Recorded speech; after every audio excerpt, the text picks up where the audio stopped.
selamat datang di video pembelajaran kimia. Nah, bagaimana kabar kalian hari ini? Ibu harap kita dalam keadaan sehat dan tetap semangat untuk belajar.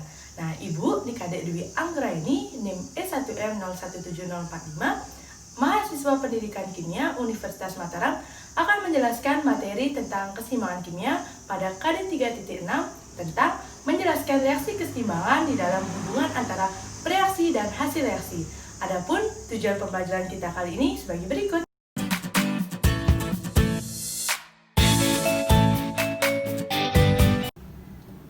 Sebelumnya, apa yang kalian ketahui tentang keseimbangan?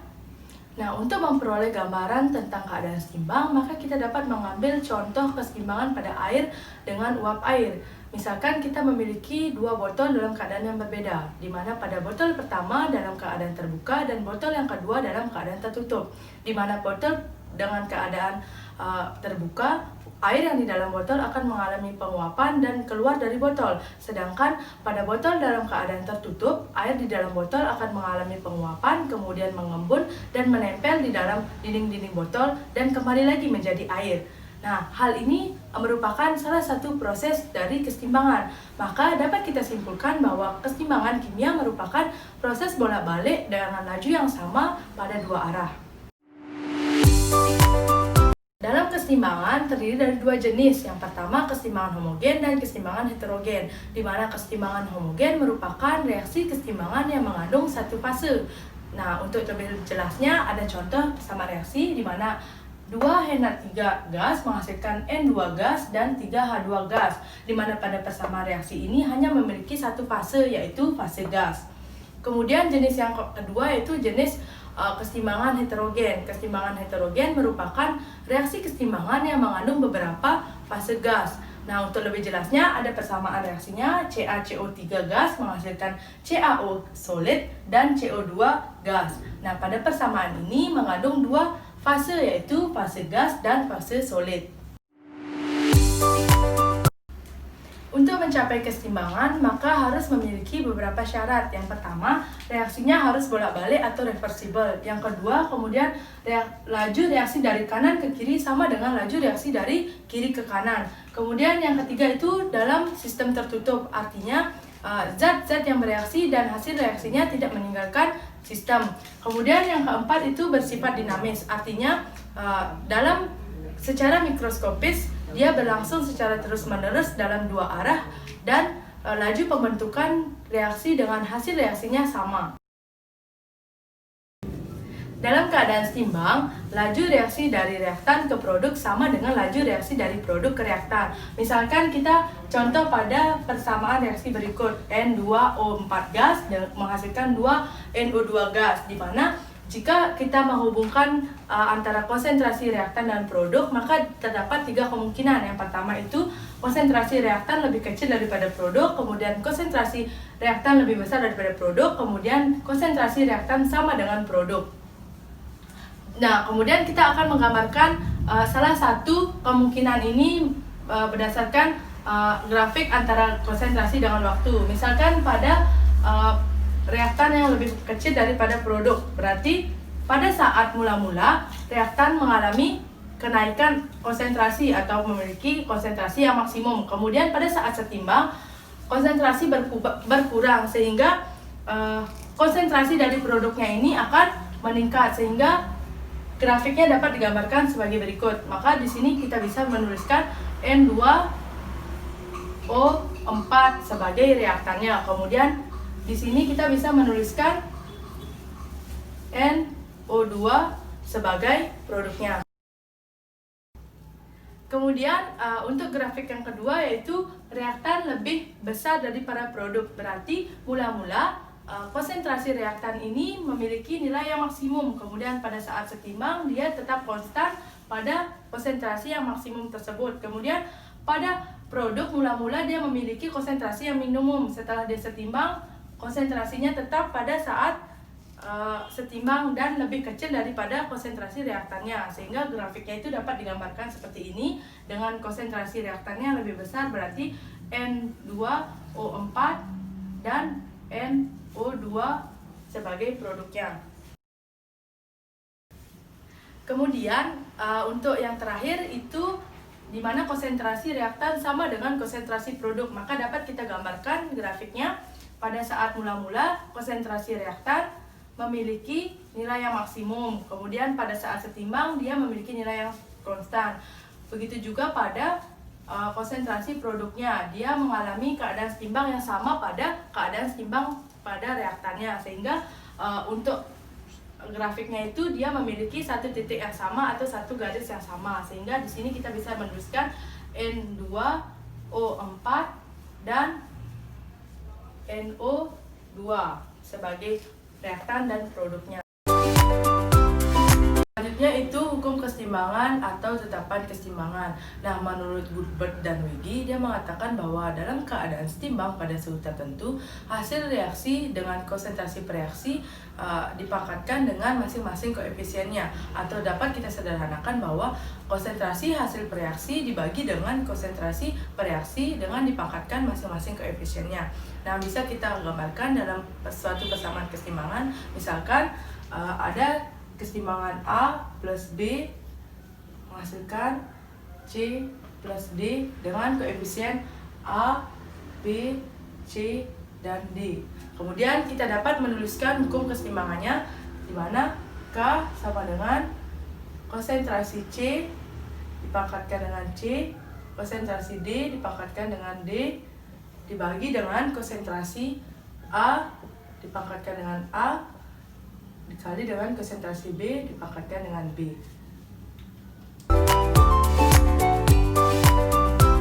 Nah, kemudian jika hukum kesetimbangannya dalam bentuk reaksi kesetimbangan yang homogen, artinya yang memiliki satu wujud zat atau satu fase. Contohnya pada N2 gas, 3H2 gas menghasilkan 2 NH3 gas. Nah, bagaimana caranya kita untuk menuliskan hukum kesetimbangannya? Maka K sama dengan NH3 pangkat 2 bagi dengan konsentrasi N2 pangkat 1 dan konsentrasi H2 pangkat 3. Kemudian bagaimana jika reaksi kesetimbangannya itu merupakan reaksi kesetimbangan heterogen? Nah, salah satu contohnya itu NH42S menghasilkan 2 NH3 gas dan H2S gas. Nah, untuk menuliskan hukum kesetimbangannya, kita hanya memperhatikan fase gas saja, karena fase selain gas atau fase yang berbeda itu merupakan nilainya tetap. Maka K sama dengan konsentrasi NH3 pangkat 2 dikali dengan konsentrasi H2S. Untuk melatih pemahaman kalian, mari kita kerjakan bersama-sama salah satu contoh soal mengenai hukum kesetimbangan atau tetapan kesetimbangan konsentrasi pada soal berikut. Yuk kita kerjakan. Nah, untuk contoh soalnya di sini dalam 2 liter dimasukkan 1,6 mol HCl gas dan dibiarkan mengalami kesetimbangan, di mana reaksi kesetimbangannya itu 2 HCl gas menghasilkan H2 gas dan Cl2 gas. Kemudian pada saat setimbang terdapat 0,4 mol gas dari Cl2. Nah, pertama-tama kita harus menentukan dulu konsentrasi dari masing-masing reaksi kesetimbangannya, di mana 2 HCl gas menghasilkan 2 H2 gas dan Cl2 gas. Kemudian pada saat mula-mula reaksi setimbang.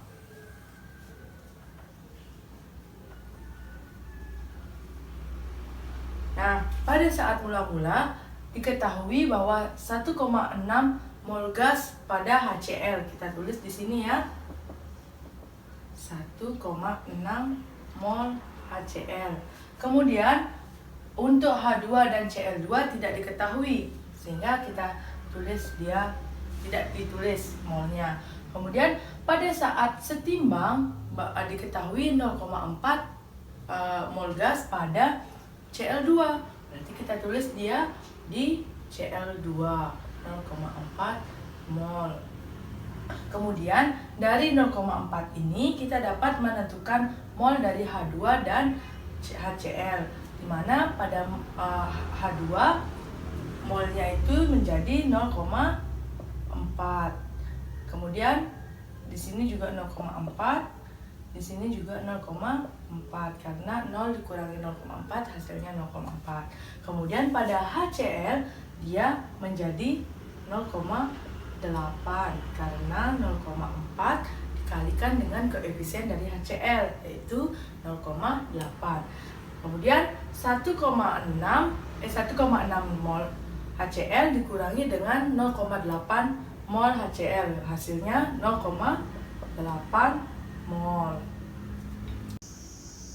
Nah, tadi kan kita sudah menentukan mol dari masing-masing reaksi. Nah, langkah selanjutnya adalah kita menentukan konsentrasi dari masing-masing reaksi dengan menggunakan rumus konsentrasi sama dengan mol per volume, di mana volume dalam soal ini adalah 2 liter. Nah, langsung saja ya untuk konsentrasi HCl. Berarti mol per volume, berarti mol HCl adalah 0,8 dibagi dengan 2 liter sama dengan 0,4 mol per liter. Kemudian untuk H2, konsentrasi H2 sama dengan 0,4 dibagi 2 sama dengan 0,2 mol per liter. Begitu juga pada Cl2, konsentrasi Cl2 sama dengan 0,4 dibagi 2 sama dengan 0,2 mol per liter. Tadi kita sudah mendapatkan nilai konsentrasi dari masing-masing reaksi. Sekarang kita dapat menentukan harga ketetapan keseimbangan konsentrasinya dengan cara kita memasukkan nilai-nilai konsentrasinya ke dalam persamaan hukum keseimbangannya. Pertama-tama kita tuliskan dulu persamaan hukum keseimbangan pada reaksi pada soal, di mana K sama dengan konsentrasi H2 dikali dengan konsentrasi Cl2 dibagi dengan konsentrasi HCl berpangkat 2, karena koefisien pada HCl merupakan 2. Kemudian setelah itu kalian masukkan dia nilai konsentrasi dari masing-masing reaksinya. Pertama H2 itu 0,2, kemudian Cl2 juga 0,2 dibagi dengan konsentrasi HCl 0,4 berpangkat 2. Ini berapa hasilnya? 0,04. Kemudian 0,4 dipangkat 2 merupakan 0,16. Maka 0,04 dibagi dengan 0,16 hasilnya 0,25. Maka untuk soal nomor ini, contoh soal yang ini, harga KC-nya atau harga tetapan keseimbangan konsentrasinya merupakan 0,025. Nah, tadi kan kita sudah menentukan tetapan keseimbangan konsentrasi. Sekarang kita akan menentukan tetapan keseimbangan dari tekanan parsial gas atau Kp, di mana Kp ini hanya melibatkan fase gas dan menggunakan tekanan pada masing-masing reaksi, bukan lagi menggunakan konsentrasi dari masing-masing reaksi. Nah, misalkan pada persamaan A plus B menghasilkan C dan D dengan koefisien M, N, P, dan Q. Kemudian kita akan menuliskan Kp-nya. Nah, untuk penulisan Kp ini sama seperti Kc, hanya saja yang menggunakan tekanan pada masing-masing reaksinya. Kita tulis ya, Kp sama dengan tekanan parsial C dipangkatkan dengan P dikali dengan tekanan parsial D dipangkatkan dengan Q dibagi dengan tekanan parsial A dipangkatkan dengan M dan tekanan parsial B dipangkatkan dengan N. Seperti itu. Kemudian untuk menentukan tekanan parsial masing-masing zat reaksi dapat kita tentukan melalui mol yang sudah diketahui dari masing-masing zat reaksi. Yang pertama itu untuk menentukan tekanan parsial zat, maka mol zat setimbang dibagi dengan mol total setimbang dikali dengan tekanan total zat. Sehingga untuk menentukan tekanan parsial masing-masing zat reaksi, maka kita dapat menentukan tekanan tersebut melalui mol yang sudah diketahui, yaitu mol zat setimbang dibagi dengan mol total setimbang dikali dengan dikali dengan tekanan total zatnya. Selanjutnya, kita tadi sudah menentukan tetapan keseimbangan konsentrasi dan tekanan parsial gas.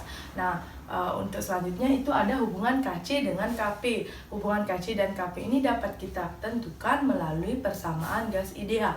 Di mana persamaan gas ideal sebagai berikut. PV sama dengan nRT, di mana P merupakan tekanan, V volume, N merupakan mol, dan R merupakan tetapan yang bernilai 0,082, dan T merupakan suhu dalam bentuk Kelvin. Nah, jika kita sederhanakan untuk menentukan nilai P-nya, maka P sama dengan N per V kali RT. Kemudian N dibagi dengan V atau dibagi volume ini merupakan suatu konsentrasi, sehingga kita dapat tuliskan dia konsentrasi kali RT. Kemudian jika kita hubungkan pada keseimbangan, maka dapat kita tuliskan K merupakan K kali konsentrasi kali RT dipangkatkan dengan koefisiennya. Seperti itu. Kemudian jika kita tuliskan dia dalam suatu persamaan, misalkan persamaan A plus B menghasilkan C plus D dengan koefisien A, B, X, dan Y. Kemudian kita tuliskan dia tetapan keseimbangannya melalui persamaan dari gas ideal. Maka K sama dengan konsentrasi C ya, konsentrasi C kali RT pangkatkan dengan X dikali konsentrasi D kali RT pangkatkan Y dibagi dengan konsentrasi A kali RT pangkatkan dengan A kali konsentrasi B kali RT pangkatkan dengan B. Seperti itu.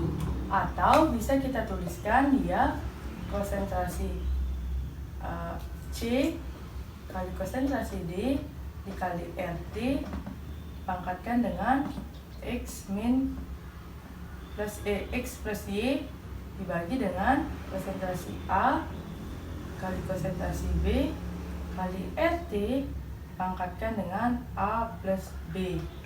Seperti itu. Kemudian tadi kan sudah kita dapat menentukan dari persamaan gas ideal mendapatkan konsentrasi C dikali dengan konsentrasi D dikali dengan RT dipangkatkan dengan X plus Y. Kemudian konsentrasi dibagi dengan konsentrasi A dikali B dikalikan dengan RT dipangkatkan dengan A plus B. Nah, maka Kp-nya dapat kita sederhanakan, konsentrasi C kali dengan D dibagi dengan konsentrasi A dikali dengan B ini merupakan Kc. Maka dapat kita sederhanakan dia menjadi Kc dikali dengan RT.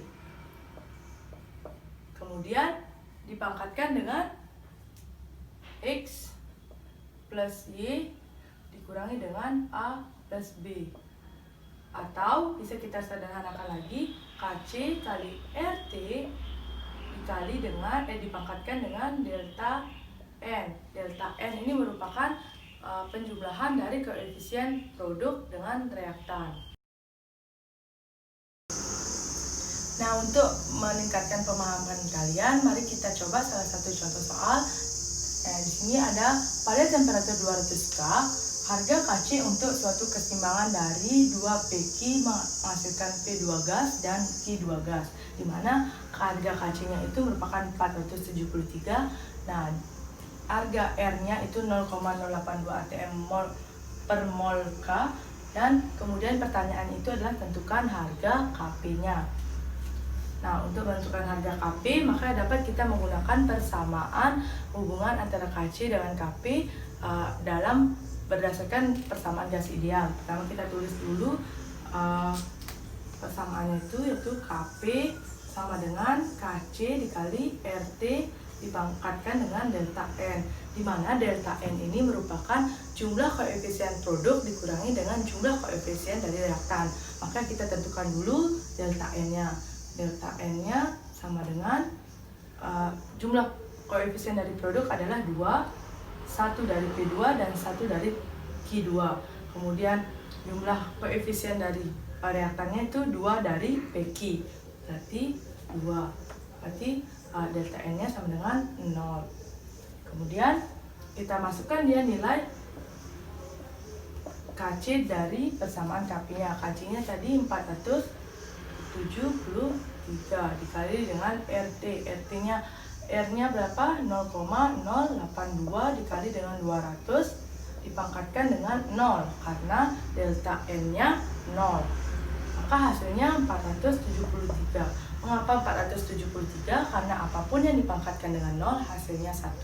Maka pada pertanyaan ini kita dapat menentukan harga Kp-nya yaitu 473.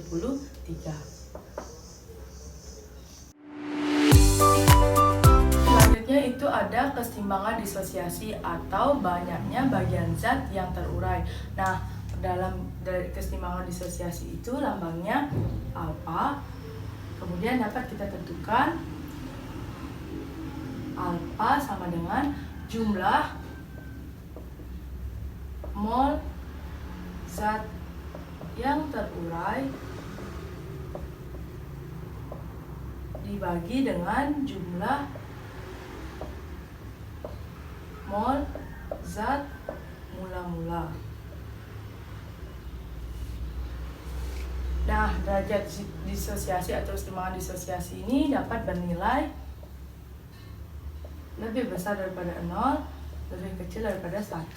Jika nilai dari disosiasinya itu sama dengan 0, maka tidak ada mol yang terurai. Sedangkan jika nilainya itu 1, maka dia terurai sempurna. Sekian materi pada video pembelajaran kali ini. Untuk menguji pemahaman kalian bisa mengerjakan pertanyaan-pertanyaan yang ada pada LKPD yang telah diberikan. Nah, untuk materi selanjutnya yaitu tentang pergeseran keseimbangan akan Ibu jelaskan pada video pembelajaran selanjutnya. Sekian dari Ibu, semoga kalian tetap semangat untuk belajar. Terima kasih dan sampai jumpa.